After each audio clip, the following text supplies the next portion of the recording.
ಸಹಕಾರ ಇಲಾಖೆ ಮೂಲಕ ಕೃಷಿ ಸಾಲ ನೀಡುವ ವಿಚಾರದಲ್ಲಿ ತಾರತಮ್ಯವಾಗಿದ್ದರೆ ಅದನ್ನು ಸರಿಪಡಿಸಲಾಗುವುದು ಎಂದು ಮುಖ್ಯಮಂತ್ರಿ ಸಿದ್ದರಾಮಯ್ಯ ವಿಧಾನಸಭೆಯಲ್ಲಿಂದು ಹೇಳಿದ್ದಾರೆ.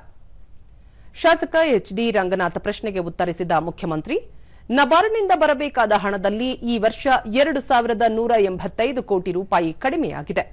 ಹಾಗಾಗಿ ಕೃಷಿ ಸಾಲ ನೀಡಿಕೆಯೂ ಕಡಿಮೆಯಾಗಿದೆ.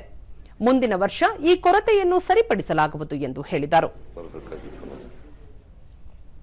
ನಾವು ಬಂದಿದ್ದು ಕಡಿಮೆಯಾದದ್ದು 2185 ಕೋಟಿ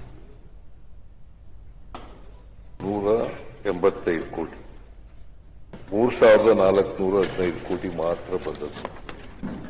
ಸೊ ಹಾಗಾಗಿ ಆ ಪ್ರಪೋರ್ಷನೇಟ್ ಆಗಿ ಕಡಿಮೆಯಾಗಿದೆ ಸಾಲ. ಬಟ್ ಮಧುಗಿರಿ ಪ್ರಸ್ತಾಪ ಮಾಡಿದ್ರು, ಮಧುಗಿರಿನಲ್ಲಿ ಅಲ್ಲಿ ಜಾಸ್ತಿ ಕೊಟ್ಟಿದ್ದಾರೆ, ಇಲ್ಲಿ ಕಡಿಮೆ ಕೊಟ್ಟಿದ್ದಾರೆ ಅಂತಕ್ಕಂಥ ಮಾತುಗಳನ್ನು.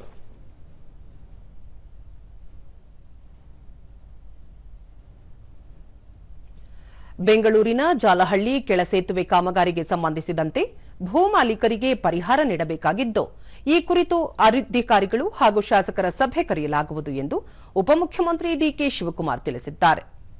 ಮುನಿರತ್ನ ಪ್ರಶ್ನೆಗೆ ಉತ್ತರಿಸಿದ ಅವರು, ಕೆಳ ಸೇತುವೆಗೆ ಭೂಮಿ ನೀಡುವ 26 ಮಂದಿಗೆ ಪರಿಹಾರ ನೀಡಬೇಕಾಗಿದೆ ಎಂದರು. ಬೆಂಗಳೂರಿನ ಯಶವಂತಪುರ ವಿಧಾನಸಭಾ ಕ್ಷೇತ್ರದ ಅಭಿವೃದ್ಧಿಗೆ ವಿಶೇಷ ಕಾಳಜಿ ವಹಿಸಿರುವುದಾಗಿ ಉಪಮುಖ್ಯಮಂತ್ರಿ ಡಿಕೆ ಶಿವಕುಮಾರ್ ತಿಳಿಸಿದ್ದಾರೆ.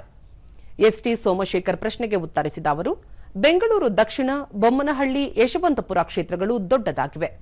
ಈ ಹಿನ್ನೆಲೆಯಲ್ಲಿ ಅಭಿವೃದ್ಧಿಗೆ ಹೆಚ್ಚಿನ ಒತ್ತು ನೀಡಲಾಗುವುದು ಎಂದು ತಿಳಿಸಿದರು. ಕೋಟಿ ರೂಪಾಯಿ ವೆಚ್ಚದ ಕಾಂಪನ್ಸೇಷನ್ ಕೊಡಬೇಕು, ಬಿಡುಗಡೆ ಮಾಡಲಾಗಿದೆ. ಒಟ್ಟು 139 ಕೋಟಿ ರೂಪಾಯಿ ಇಲ್ಲಿ ಅಂದಾಜು ಮಾಡಲಾಗಿದೆ ಭೂ ಸ್ವಾಧೀನಕ್ಕೆ. ಇಲ್ಲಿ 26 ಜನ ಅವರ ಪ್ರಾಪರ್ಟಿಗಳನ್ನ ಕೊಡಬೇಕು. ಅದಕ್ಕೊಂದು 53 ಕೋಟಿ ರೂಪಾಯಿ ಲೆಕ್ಕ ಹಾಕಿದೆ.